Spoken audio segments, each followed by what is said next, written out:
Halo semuanya, pada kesempatan kali ini kami akan membahas PSAK 73 yang berjudul Sewa. Anggota kelompok kami di sini ada Michelle Wijaya, Vina Chandra, Dinda Salsabila, Lisa Natalia, Cynthia Angela, Novita Sari, dan Yeni Rahmawati. Nah, yang akan kita bahas dalam PSAK 73 ini adalah yang pertama, ada mengidentifikasi sewa, yang kedua, lessor dan lessee, yang ketiga, akuntansi penyewa, keempat, pengakuan dan pengukuran, kelima, penilaian kembali, 6, transaksi jual dan sewa balik, dan yang ketujuh adalah pengecualian pengakuan. Masing-masing poin ini akan dijelaskan lebih detail lagi oleh teman-teman saya di slide berikutnya. Sebelum masuk ke materi, kita perlu tahu dulu nih, secara generalnya PSAK 73 ini apa sih? Nah, yang pertama-tama, PSAK 73 ini mulai berlaku sejak tanggal 1 Januari 2020. PSAK 73 ini juga menggantikan banyak standar akuntansi. Nah, standar-standar yang digantikan itu ada PSAK 30 dengan judul sewa, ISAK 8 dengan judul penentuan apakah suatu perjanjian mengandung suatu sewa, ISAK 23 dengan judul sewa operasi insentif, ISAK 24 dengan judul evaluasi substansi beberapa transaksi yang melibatkan bentuk legal sewa, dan yang terakhir itu ada ISAK 25 dengan judul hak atas tanah. Nah, pernah nggak sih kalian tuh bertanya-tanya untuk apa sih si PSAK 73 ini dibuat? Mana dia gantiin banyak standar akuntansi lagi kan? Nah, di sini yang kita akan bahas nih, tujuan standarnya, pokok pengaturannya, dan ruang lingkupnya. Yang pertama, kita masuk ke tujuan standar dari si PSAK 73. Tujuannya itu adalah untuk menetapkan prinsip pengakuan, pengukuran, penyajian, dan pengungkapan atas sewa dengan memperkenalkan model akuntansi tunggal khususnya untuk si penyewa. Kemudian, pokok pengaturan PSAK 73 ini adalah sebagai berikut. Yang pertama, penyewa diisyaratkan untuk mengakui aset hak guna atau right of use of asset dan liabilitas sewa. Tapi ada juga yang dikecualikan, seperti sewa jangka pendek dan sewa yang aset pendasarnya bernilai rendah. Nah, kita bahas satu-satu ya. Sewa jangka pendek. Sewa jangka pendek itu adalah sewa yang kurang dari setahun. Jadi dia bisa 1 bulan, 3 bulan, pokoknya kurang dari 12 bulan. Nah, contohnya itu kayak misalkan nih, kalau kita sewa kamar kos. Kalau anak kuliahan atau anak kantoran nyewa kamar kos itu kan biasanya bayarnya per bulan kan. Nah, terus kemudian setelah sewa jangka pendek, terus ada sewa yang aset pendasarnya bernilai rendah. Nah, aset pendasar itu bernilai rendah hanya jika penyewa atau lessor mendapat manfaat dari penggunaan aset pendasar secara terpisah atau bersamaan dengan sumber daya lain yang telah tersedia untuk si penyewa. Terus juga dikatakan bernilai rendah jika aset pendasar tidak memiliki ketergantungan yang tinggi atau memiliki interrelasi yang tinggi dengan aset lain. Nah, contoh aset yang bernilai rendah itu seperti misalkan kayak komputer tablet, komputer personal, furniture kantor yang ringkas, dan telepon. Nah, tadi kan udah disebutkan ya tentang pengecualian yang pertama. Sekarang kita masuk ke pengecualian yang kedua, yaitu si pesewa mengklasifikasikan sewanya sebagai sewa operasi dan sewa pembiayaan dan mencatat kedua jenis sewa tersebut secara berbeda. Nah, kemudian yang ketiga di sini ada kita akan bahas ruang lingkupnya. Nah, ruang lingkupnya itu adalah untuk mengatur seluruh sewa termasuk sewa aset hak guna dalam subsewa. Kecuali yang dikecualikan itu yang pertama, sewa dalam rangka eksplorasi atau penambangan mineral, minyak, gas alam, dan sumber daya serupa yang tidak dapat diperbaharui. Yang kedua ada sewa aset biologis. Contoh aset biologis tuh kayak domba, sapi perah, tanaman belukar, dan tanaman buah. Nah, yang ketiga ada perjanjian konsesi jasa. Yang keempat ada lisensi kekayaan intelektual. Yang kelima ada hak yang dimiliki oleh penyewa dalam perjanjian lisensi untuk item seperti film, rekaman video, karya panggung, hak paten, dan hak cipta. Hal ini diatur dalam PSAK 19. Kemudian, sebelum masuk ke bagian detailnya, kita bahas sedikit lah ya tentang sewa secara generalnya. Di sini ada pengertian sewa. Ya, kita kan sama-sama udah tahu lah ya sewa itu apa. Sewa itu adalah suatu perjanjian di mana lessor memberikan hak kepada lessee untuk menggunakan suatu aset selama periode waktu yang disepakati. Kemudian di sini tuh juga ada klasifikasi sewa. Jadi sewa ini diklasifikasikan jadi dua macam. Ada sewa operasi dan sewa pembiayaan. Nah, sewa operasi itu bahasa simpelnya tuh sama seperti sewa tanpa hak opsi. Hak opsi itu maksudnya kayak nanti di akhir masa sewa itu kalian bakal ditawarin, lu mau beli nggak nih aset yang udah gue sewain ke lu? Nah, contoh sewa operasi tuh kayak kamar kos ya. Pas sewa kamar kos kan nanti pas masa waktunya udah habis, gak mungkin kan nanti si bapak atau ibu kosnya itu nawarin ke kalian, lu mau beli nggak kamar kosnya? Kayak gitu. Nah, kemudian ada sewa pembiayaan. Sewa pembiayaan itu adalah kebalikan dari si sewa operasi ini. Sewa pembiayaan ini adalah sewa dengan hak opsi.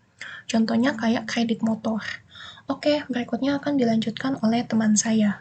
Berikutnya ada pengecualian pengakuan. Penyewa dapat memilih untuk tidak menerapkan persyaratan dalam paragraf 22-49.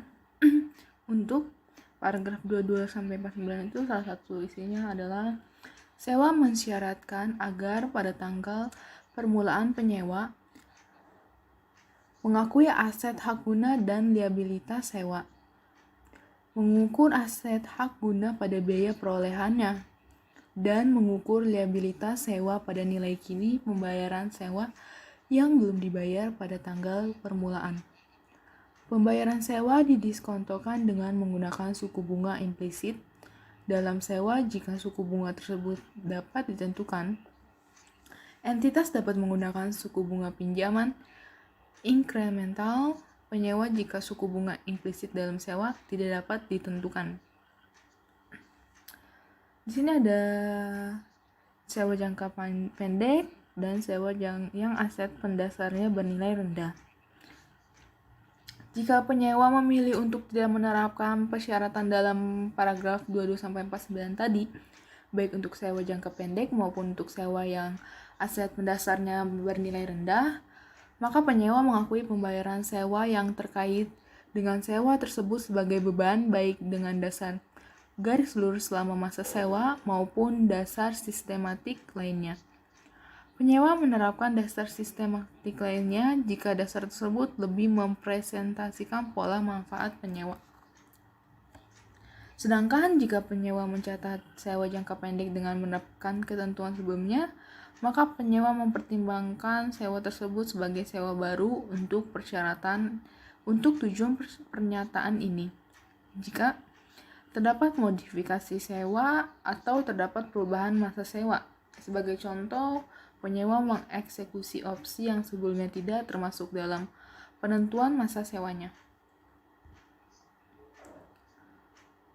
Pengecualian pengakuan. Di sini ada pemilihan sewa jangka pendek dibuat berdasarkan kelas aset pendasar yang terkait dengan hak guna tersebut. Kelas aset pendasar adalah pengelompokan aset pendasar dengan sifat dan penggunaan yang serupa dalam operasi entitas.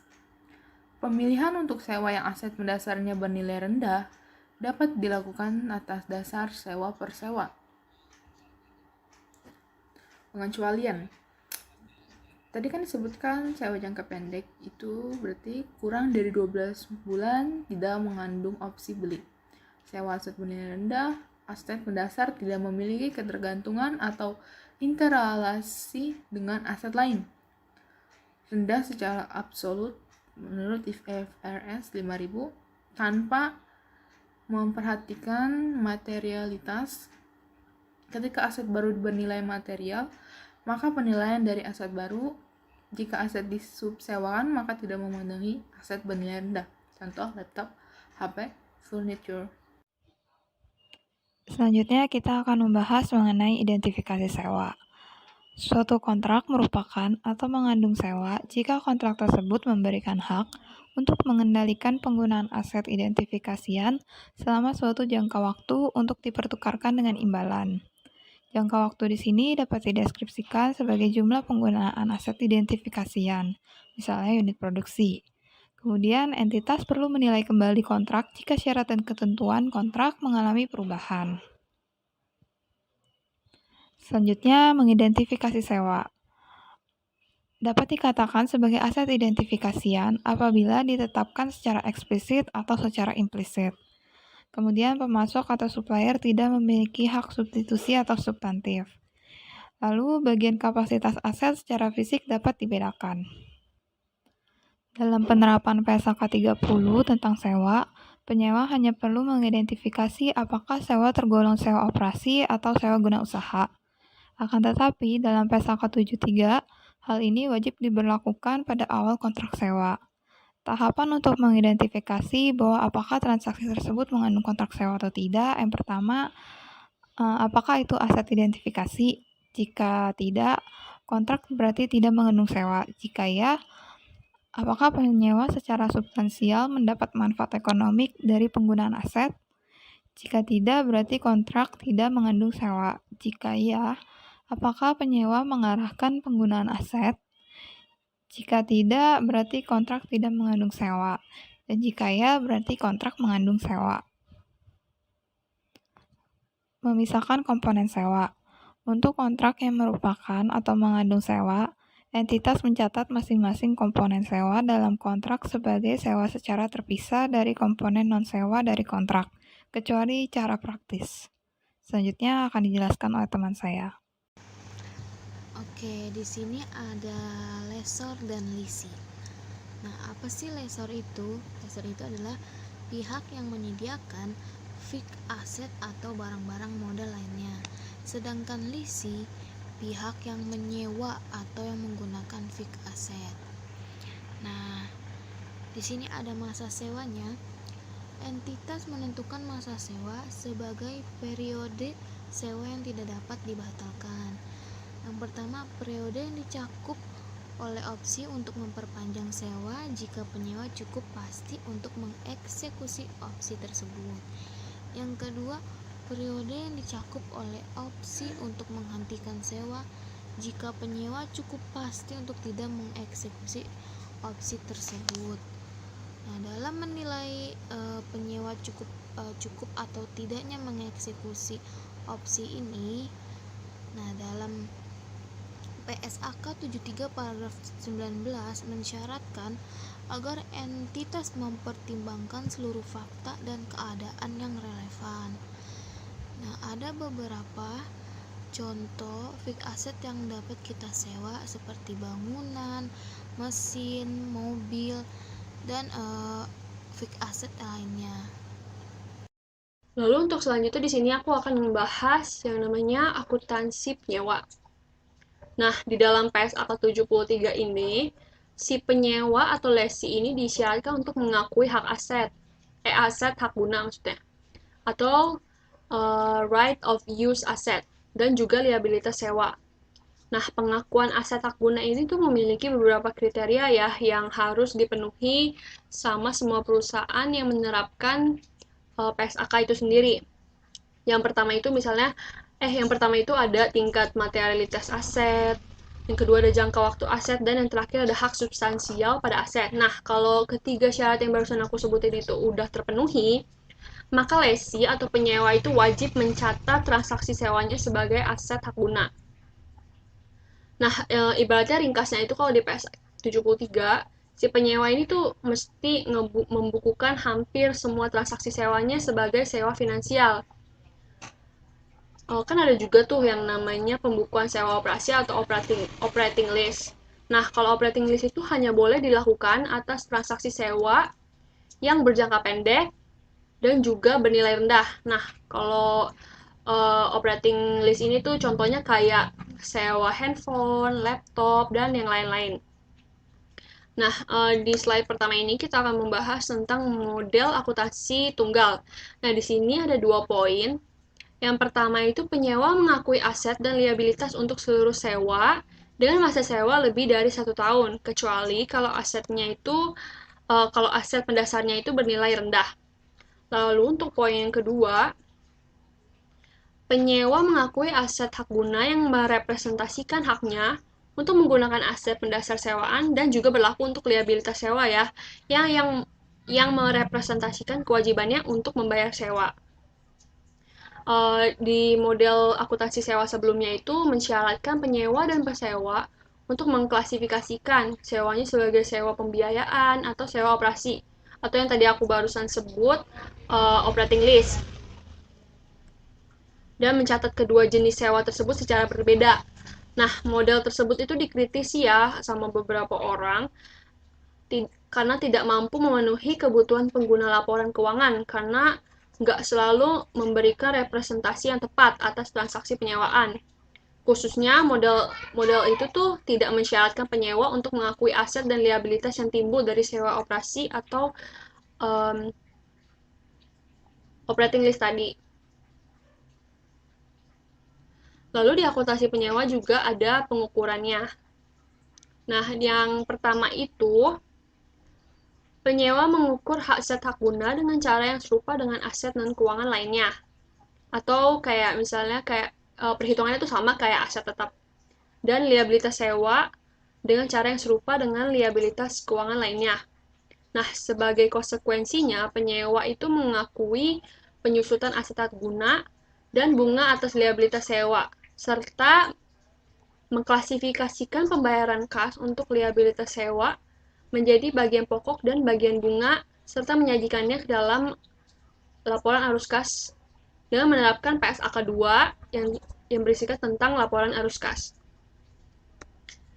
Lalu di sini juga ada biaya perolehan yang berlaku sebagai aset hak guna itu. Yang pertama itu ada jumlah pengukuran awal liabilitas sewa sebagaimana yang dideskripsikan dalam paragraf 26 di PSAK 73 yang berlaku saat ini. Lalu yang kedua ada pembayaran sewa yang dilakukan pada atau sebelum tanggal pemulaan dikurangi dengan insentif sewa yang diterima. Lalu yang ketiga ada biaya langsung awal yang dikeluarkan oleh penyewa, dan yang terakhir ada estimasi biaya yang akan dikeluarkan oleh penyewa dalam membongkar dan memindahkan aset pendasar.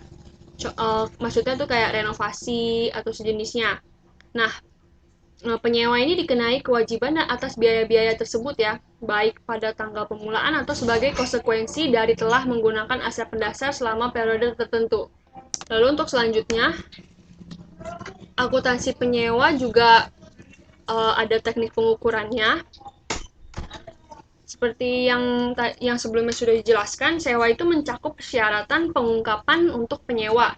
Penyewa perlu menerapkan pertimbangannya dalam menentukan informasi yang akan diungkapkan untuk mencapai tujuan dalam menyediakan dasar bagi pengguna laporan keuangan untuk menilai dampak sewa ini tuh terhadap laporan posisi keuangan, kinerja keuangan, dan juga cash flow penyewa.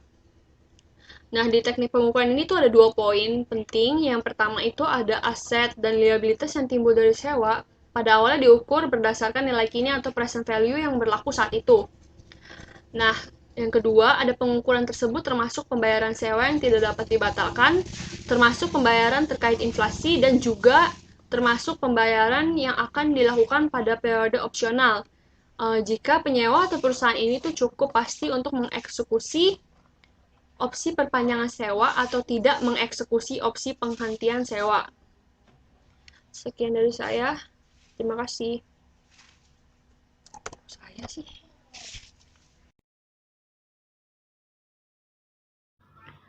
Selanjutnya, kita akan membahas mengenai pengakuan awal, pengakuan dan pengukuran awal.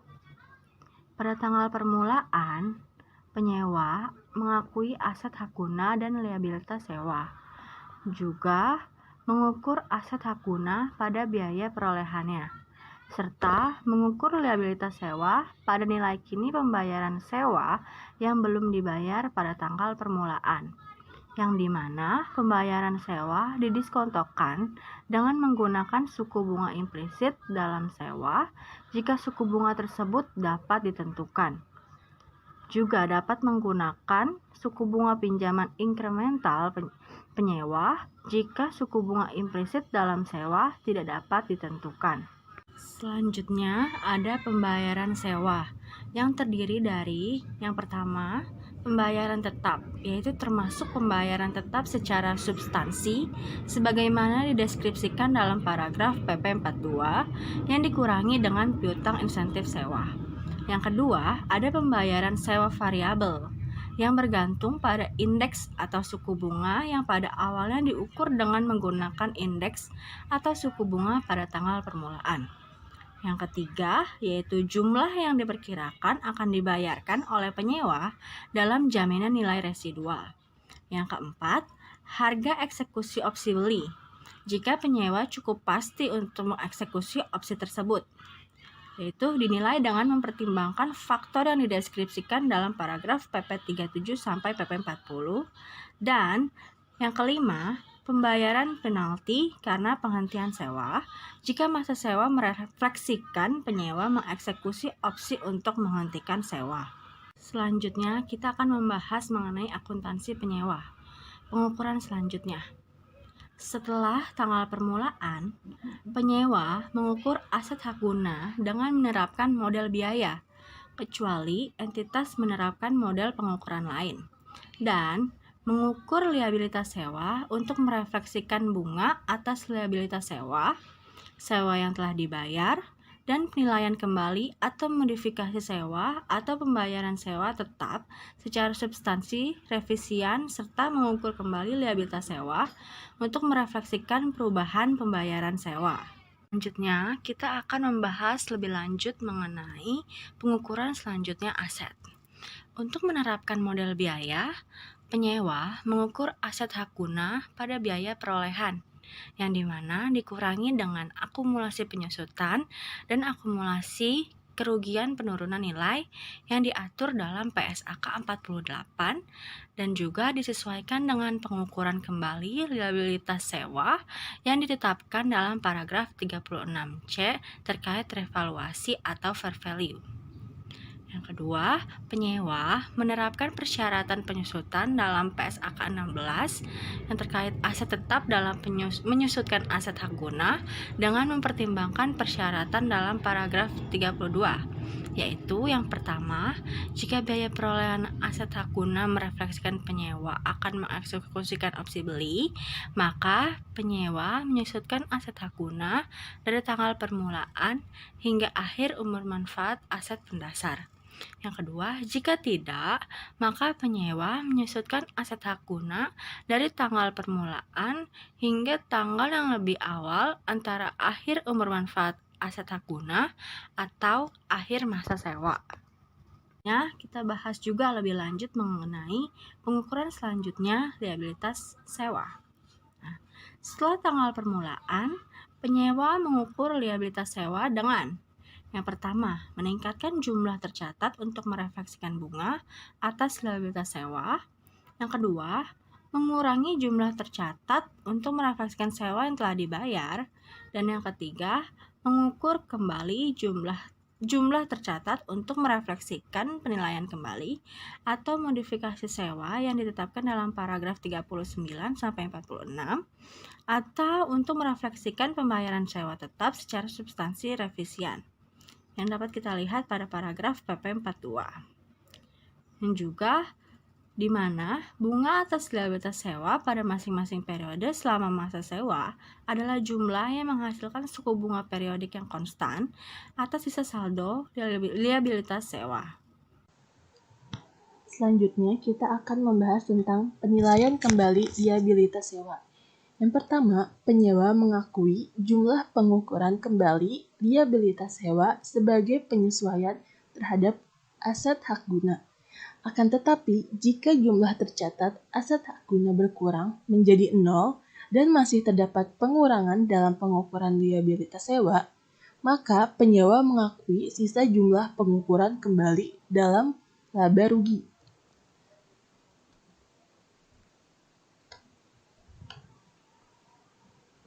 Dan penyewa mengukur kembali liabilitas sewa dengan mendiskontokan pembayaran sewa revisian menggunakan tingkat diskonto jika terdapat perubahan masa sewa.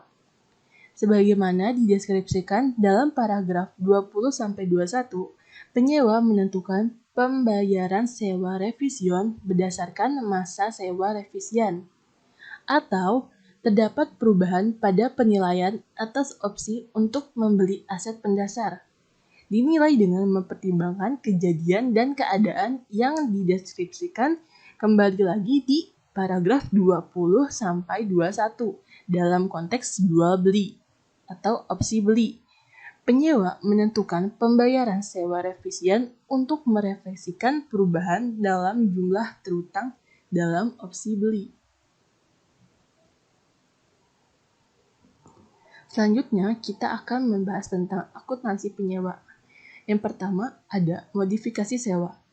Sewa mensyaratkan agar penyewa mencatat modifikasi sewa sebagai sewa terpisah jika dua kondisi terpenuhi.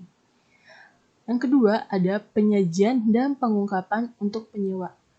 Sewa mencakup persyaratan pengungkapan untuk penyewa, dan penyewa perlu menerapkan pertimbangan dalam menentukan informasi yang akan diungkapkan untuk mencapai tujuan dalam menyediakan dasar bagi penggunaan laporan, yang nantinya untuk menilai dampak sewa terhadap posisi keuangan, kinerja keuangan, dan arus kas penyewa.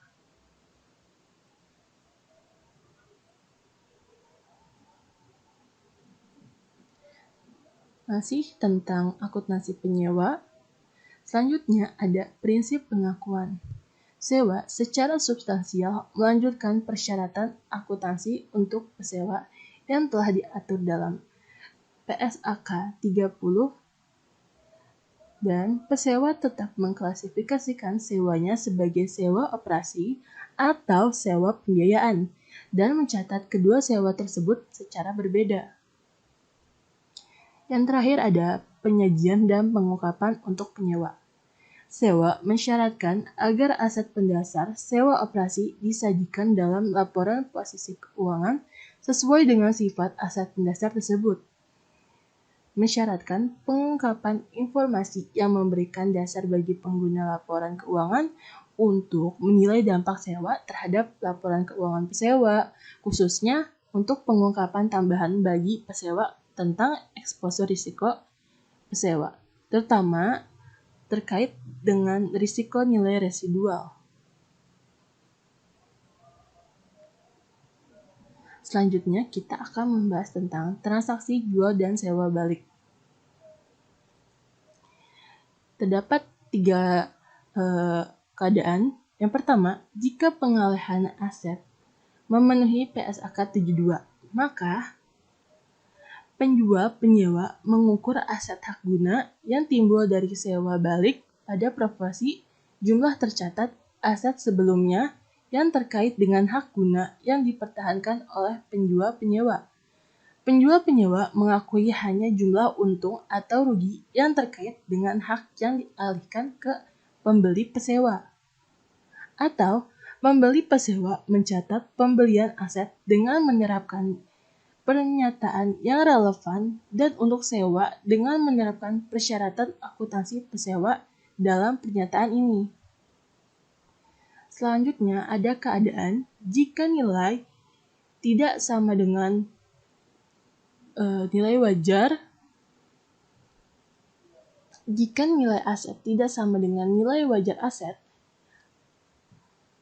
atau pembayaran untuk sewa tidak sama dengan harga pasar,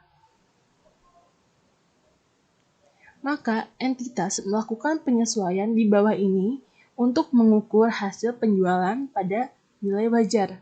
Yang pertama, jika di bawah harga pasar, maka akan dicatat sebagai pembayaran sewa dibayar di muka. Selanjutnya, jika di atas harga pasar, maka dicatat sebagai tambahan pembiayaan yang diberikan oleh pembeli pesewa kepada penjual penyewa.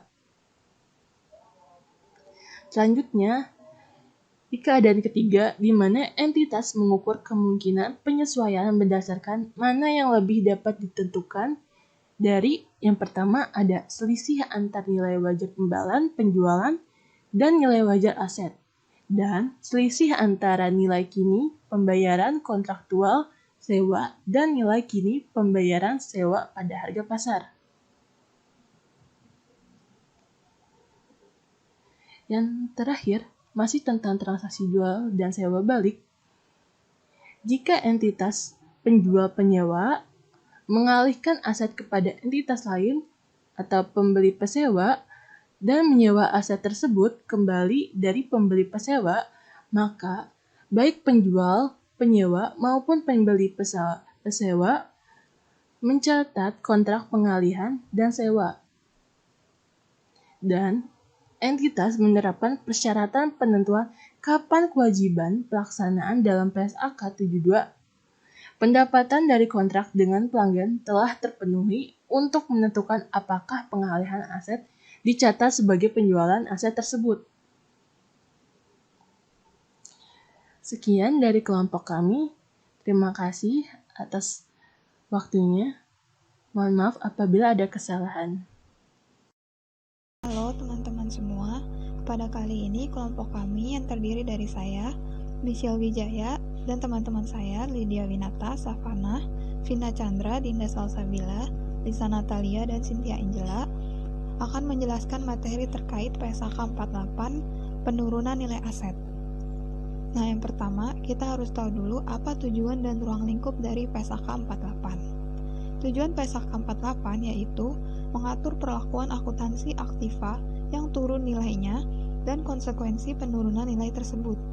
Jika jumlah yang dapat diperoleh kembali dari aktiva tersebut lebih kecil dari nilai tercatatnya, pernyataan ini mengharuskan perusahaan untuk mengakui kerugian penurunan nilai aktiva. Jika perusahaan nantinya mengidentifikasi bahwa aktiva secara potensial akan turun nilainya, pernyataan ini mengharuskan perusahaan untuk menentukan taksiran jumlah yang dapat diperoleh kembali atau recoverable amount dari aktiva tersebut. Pernyataan ini juga mengatur kapan perusahaan harus memulihkan atau reverse kerugian penurunan nilai aktiva yang telah diakui dan pengungkapan yang diperlukan untuk aktiva yang turun nilainya. Kemudian ada ruang lingkup dari PSAK 48. Nah, pernyataan ini harus diterapkan untuk akuntansi penurunan nilai semua aktiva, kecuali persediaan, aktiva yang timbul dari kontrak konstruksi, aktiva pajak tangguhan, dan aktiva yang timbul dari manfaat pensiun. Nah, kenapa sih 4 ini tuh nggak masuk ke dalam ruang lingkup PSAK 48? Karena keempatnya ini udah punya peraturannya sendiri, seperti yang persediaan. Itu udah ada di PSAK 14. Aktiva yang timbul dari kontrak konstruksi sudah ada di PSAK 34.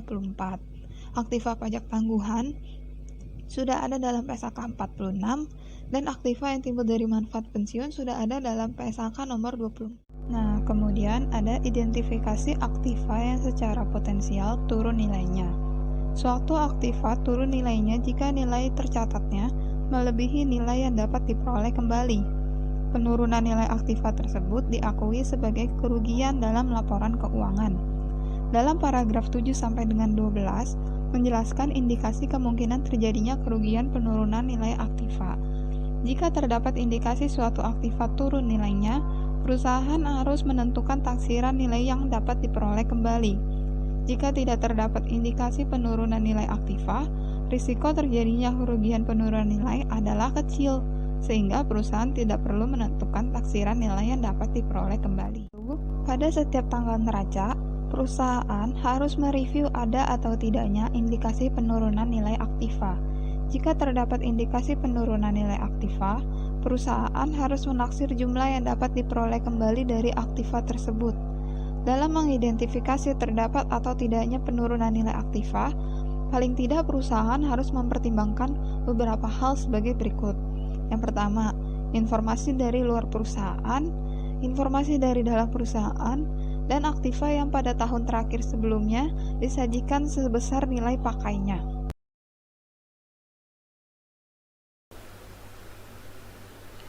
Nama saya Savana dengan NIM 2019-50-140. Di sini saya akan menjelaskan mengenai pendekatan pengukuran penurunan nilai. Bila ada indikasi penurunan nilai setelah dilakukan pengujian, perusahaan akan mengakui adanya rugi penurunan nilai atau impairment loss ketika carrying amount lebih besar dibanding recoverable amount. Nah, selisihnya ini yang akan kita catat sebagai rugi penurunan nilai atau impairment loss. Pendekatan umum penurunan nilai yang pertama adalah nilai tercatat atau yang disebut juga carrying amount, adalah nilai yang disajikan dalam neraca setelah dikurangi akumulasi depresiasi atau amortisasi dan akumulasi rugi penurunan nilai. Jadi untuk kita dapat carrying amount ini, kita harus mengurangi nilai aset dengan akumulasi penyusutan dan akumulasi rugi penurunan nilai. Kemudian yang kedua, recoverable amount atau yang juga disebut sebagai nilai yang dapat diperoleh kembali, adalah nilai tertinggi antara harga jual neto dengan nilai pakai suatu aktiva. Jadi angka recoverable amount ini kita dapat dari membandingkan mana yang lebih tinggi jumlah net selling price dengan value in use. PSAK 48 mendefinisikan jumlah terpulihkan suatu aset sebagai jumlah yang lebih tinggi antara net selling price dan value in use. Net selling price adalah jumlah yang dapat diperoleh dari penjualan aktiva dalam transaksi antar pihak-pihak yang bebas setelah dikurangi biaya yang terkait. Dan value in use adalah nilai sekarang dari taksiran arus kas yang diharapkan akan diterima atas penggunaan aktiva dan penghentian penggunaan aktiva pada akhir masa manfaatnya. Nah, kita bisa mendapat harga jual neto atau net selling price dari yang pertama, bukti terbaik, harga dalam suatu perjanjian penjualan yang mengikat yang dibuat dalam suatu transaksi antara pihak-pihak yang independen disesuaikan dengan biaya tambahan yang dapat dikaitkan secara langsung dengan pelepasan aset. Yang kedua, apabila tidak terdapat perjanjian penjualan yang mengikat, namun aset diperdagangkan di pasar aktif, net selling price bisa berdasarkan harga pasar aset dikurangi biaya pelepasan aset tersebut. Yang ketiga, apabila tidak terdapat perjanjian penjualan yang mengikat, namun juga tidak ada pasar aktif untuk aset, harga jual neto bisa berdasarkan pada informasi terbaik yang ada untuk menggambarkan jumlah yang dapat diperoleh entitas pada akhir periode pelaporan dari pelepasan aset pada nilai wajar dikurangi biaya pelepasan. Kemudian nilai pakai, hal-hal yang dipertimbangkan dalam perhitungan nilai pakai aset meliputi yang pertama, estimasi arus kas masa depan yang diharapkan entitas akan diperoleh dari aset. Kemudian ekspektasi mengenai kemungkinan variasi dari jumlah atau waktu arus kas masa depan tersebut. Yang ketiga, nilai waktu uang diwakili oleh suku bunga pasar bebas risiko yang berlaku. Yang keempat, harga untuk menanggung ketidakpastian yang melekat pada aset. Kemudian, faktor-faktor lain seperti likuiditas yang akan dipertimbangkan oleh pelaku pasar dalam menilai arus kas masa depan yang diharapkan entitas akan diperoleh dari aset tersebut. Dalam mengidentifikasi aset penurunan nilai, setiap akhir periode, perusahaan harus menilai apakah terdapat indikasi suatu aset mengalami penurunan nilai. Jika terdapat indikasi, entitas harus mengestimasi jumlah terpulihkan aset. Terlepas apakah terdapat indikasi penurunan nilai, entitas harus minimal setahun sekali melakukan pengujian penurunan nilai atau impairment test kepada aset tidak berwujud dengan masa manfaat tidak terbatas, aset tidak berwujud yang belum digunakan, dan goodwill yang diperoleh dalam kombinasi bisnis. Identifikasi aset yang mungkin mengalami penurunan nilai aset bisa melalui informasi dari sumber-sumber eksternal meliputi perubahan signifikan nilai pasar, perubahan signifikan teknologi, pasar, ekonomi dan lingkup hukum, perubahan suku bunga, dan tingkat kembalian investasi pasar yang meningkat akan menurunkan nilai aktiva yang dapat diperoleh kembali secara material. Kemudian, bisa melalui informasi dari sumber-sumber internal, meliputi bukti keusangan atau kerusakan fisik aset, perubahan signifikan atas penggunaan penghentian dan masa manfaat aset, dan juga bukti internal mengindikasikan bahwa kinerja ekonomi aset lebih buruk dari yang diharapkan. Lanjut Lanjut, di sini ada pengestimasian nilai pakai suatu aset meliputi langkah-langkah berikut. 1. Mengestimasi arus kas masuk dan arus kas keluar di masa depan dari pemakaian aset tersebut dan pelepasannya pada akhirnya. 2. Menerapkan tingkat diskonto yang tepat atas arus kas masa depan tersebut. Basis untuk mengestimasi arus kas masa depan. Hambatan proyeksi arus kas pertama didasarkan pada asumsi yang masuk akal oleh fakta atau teori. Kedua, didasarkan pada anggaran keuangan yang terbaru dan telah disahkan oleh manajemen. Ketiga, tidak memasukkan komponen arus kas masa depan yang berasal dari restrukturisasi. Keempat, pendasarkan kepada anggaran hanya meliputi periode 5 tahun, kecuali jika periode yang lebih lama dapat dijustifikasi. Kelima, periode setelah anggaran hanya dapat menggunakan tingkat yang tetap atau menurun, kecuali jika tingkat yang naik dapat dijustifikasi. Keenam, tingkat pertumbuhan yang digunakan dalam proyeksi ekstrapolasi tidak dapat melebihi rata-rata jangka panjang pertumbuhan untuk produk, industri, atau negara tempat entitas beroperasi atau pasar di mana aset tersebut digunakan, kecuali jika tingkat yang lebih tinggi dapat dijustifikasi. Komposisi estimasi arus kas masa depan. Pertama, arus kas masa depan diestimasikan berdasarkan kondisi aset saat ini. Kedua, estimasi arus kas masa depan tidak mencakup arus kas masuk atau arus kas keluar yang diharapkan timbul dari restrukturisasi masa depan yang mana entitas belum berkomitmen atau perbaikan dan peningkatan kinerja aset.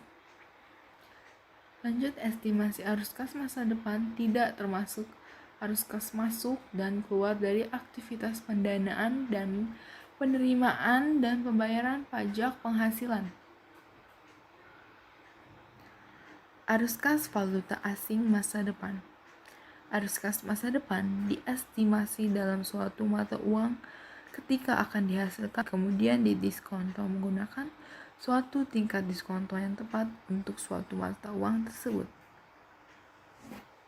Tingkat pertukaran yang digunakan kurs spot pada tanggal perhitungan nilai pakai. Tingkat diskonto. Dasar penerapan tingkat diskonto. Tingkat diskonto sebelum pajak yang menggambarkan penilaian pasar kini dari dan risiko spesifik atas aset di mana estimasi arus kas masa depan belum disesuaikan.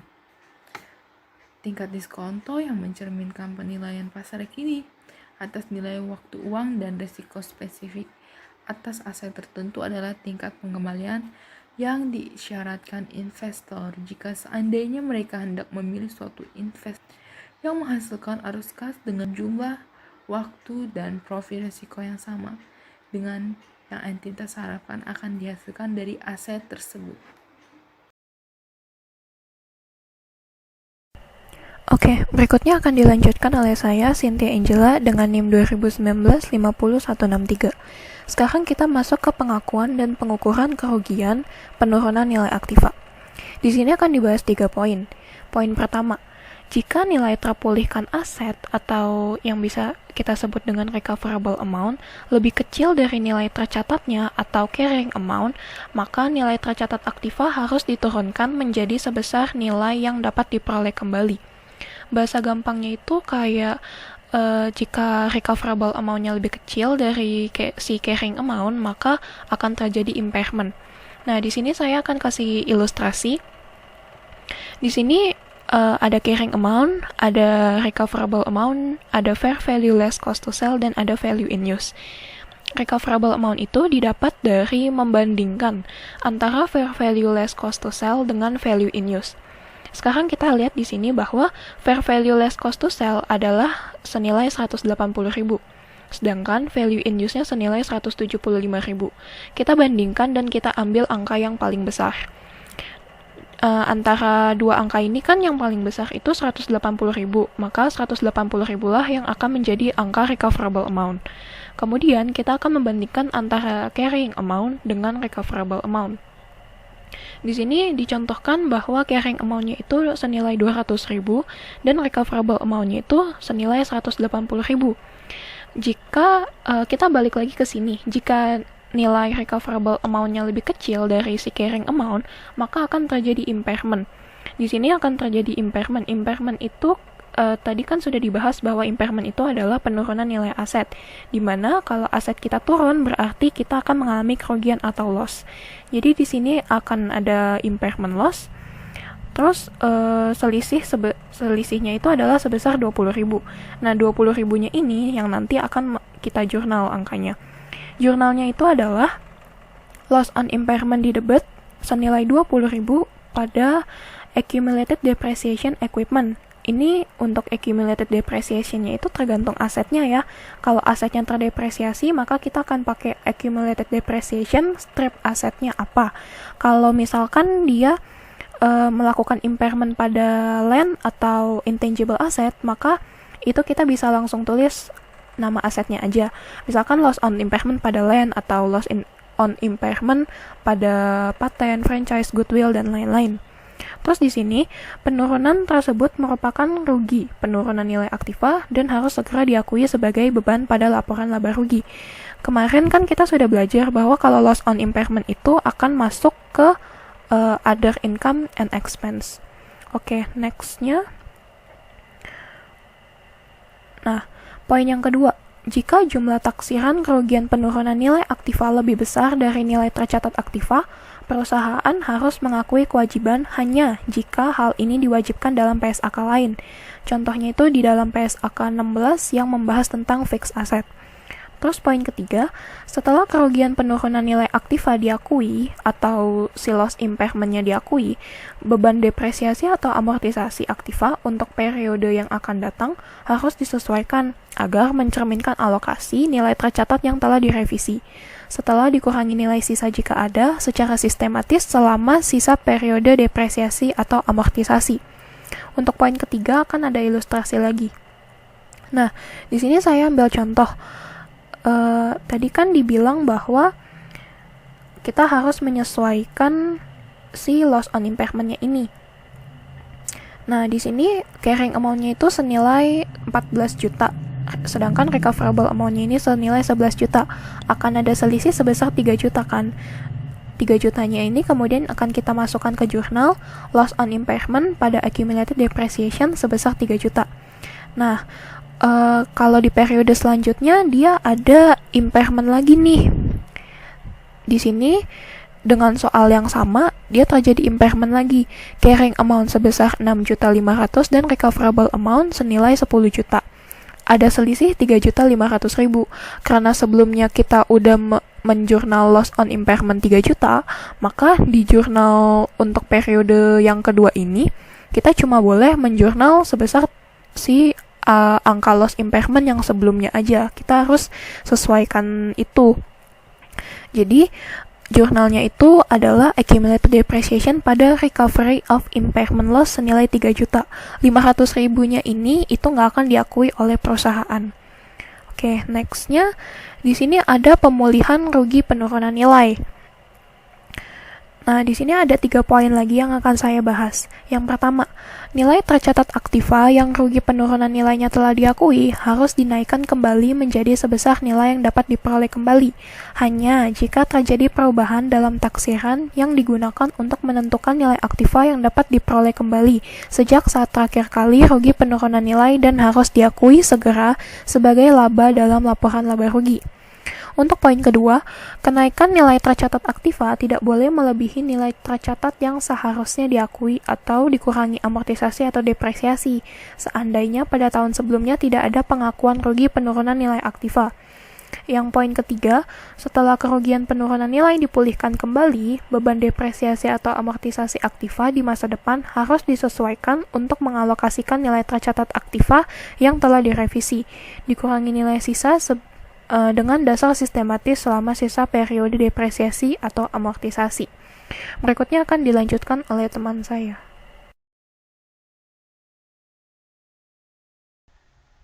Lalu untuk selanjutnya akan dilanjutkan oleh saya. Nah, saya Lisa Natalia dengan NIM 2019 50162. Di sini saya akan membahas tentang unit penghasil kas atau UPK.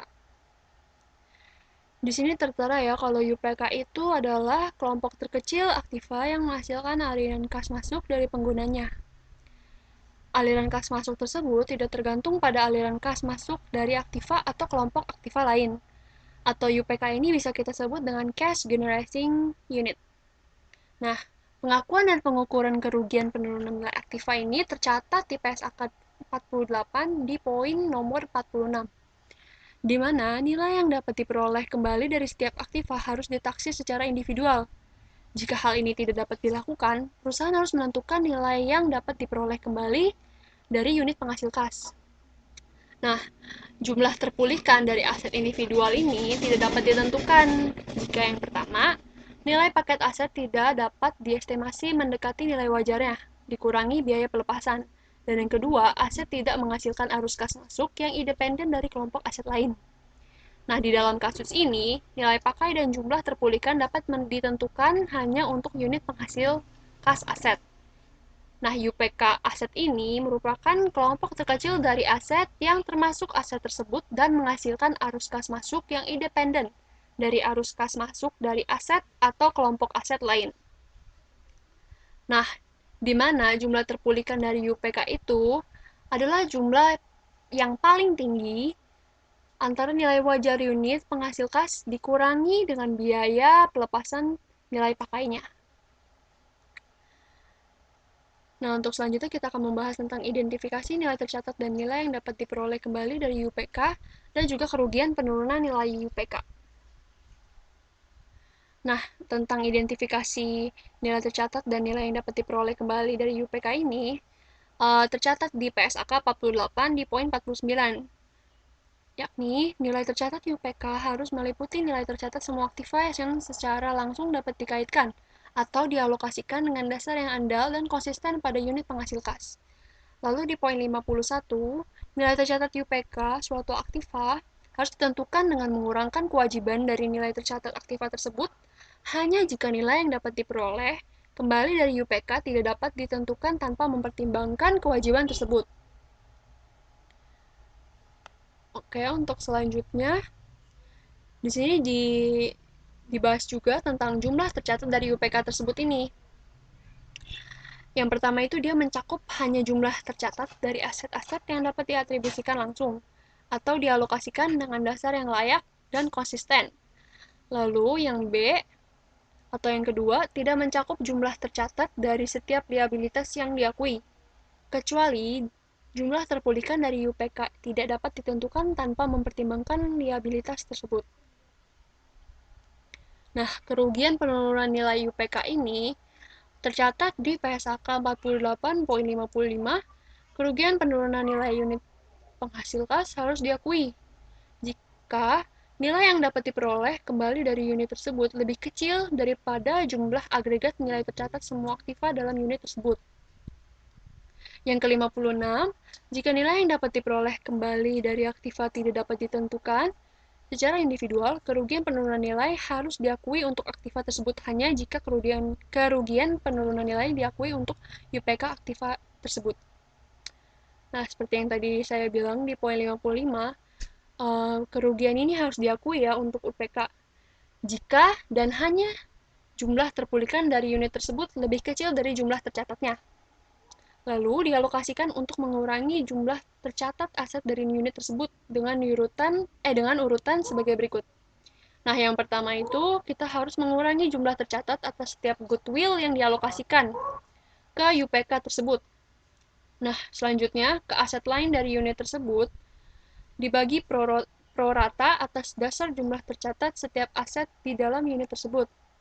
Nah, yang C dapat mengalokasikan rugi penurunan nilai identitas tidak harus mengurangi jumlah tercatat. Nah, aset dengan jumlah yang tertinggi itu dibagi 3. Nilai wajarnya dikurangi biaya untuk menjual, lalu yang kedua, nilai pakainya jika dapat ditentukan, dan yang ketiga, 0. Perlu diingatkan, jumlah rugi penurunan nilai yang semestinya dialokasikan ke aset itu harus dialokasikan pro rata ke aset lain dari unit. Sekian dari saya, akan dilanjutkan oleh teman saya. Terima kasih.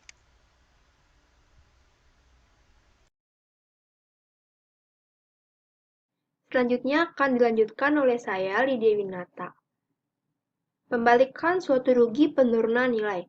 Dalam menilai apakah terdapat indikasi bahwa rugi penurunan nilai yang telah diakui pada periode-periode sebelumnya untuk aset selain goodwill mungkin tidak ada lagi atau mungkin telah menurun. Entitas mempertimbangkan minimal indikasi berikut ini. Yang pertama, informasi yang bersumber dari luar. Yang kedua, informasi yang bersumber dari dalam. Selanjutnya, pembalikan suatu rugi penurunan nilai aset individu. Jumlah tercatat aset yang meningkat selain goodwill yang disebabkan pembalikan rugi penurunan nilai tidak boleh melebihi jumlah tercatat atau neto setelah amortisasi atau depresiasi, seandainya aset tidak mengalami rugi penurunan nilai di tahun-tahun sebelumnya. Pembalikan rugi penurunan nilai untuk aset selain goodwill diakui segera dalam laba rugi, kecuali aset disajikan pada jumlah direvaluasi sesuai dengan pernyataan lain. Contohnya, model revaluasi di PSAK 16. Setiap pemulihan rugi penurunan nilai aset, revaluasi harus diperlakukan sebagai kenaikan penilaian kembali sesuai dengan PSAK terkait. Selanjutnya, pembalikan rugi penurunan nilai untuk UPK. Pembalikan rugi penurunan nilai untuk unit penghasil kas dialokasikan pada aset dari unit tersebut, kecuali untuk goodwill, secara prorata dengan jumlah tercatat aset tersebut. Peningkatan dalam jumlah tercatat ini dilakukan sebagai pembalikan rugi penurunan nilai untuk aset individual dan diakui segera dalam laba rugi. Alokasi pembalikan rugi penurunan nilai yaitu jumlah tercatat aset tidak boleh dinaikkan di atas nilai yang terendah dari A. Jumlah terpulihkan atau jika ditentukan, dan B. Jumlah tercatat yang telah ditentukan, amortisasi atau depresiasi neto, seandainya tidak ada rugi penurunan nilai yang telah diakui untuk aset tersebut dalam periode sebelumnya. Jumlah pemulihan rugi penurunan nilai yang sebaiknya telah dialokasikan untuk aset tersebut harus dialokasikan prorata ke aset lain dari unit itu, kecuali untuk goodwill. Dan selanjutnya akan dilanjutkan oleh teman saya, Dinda.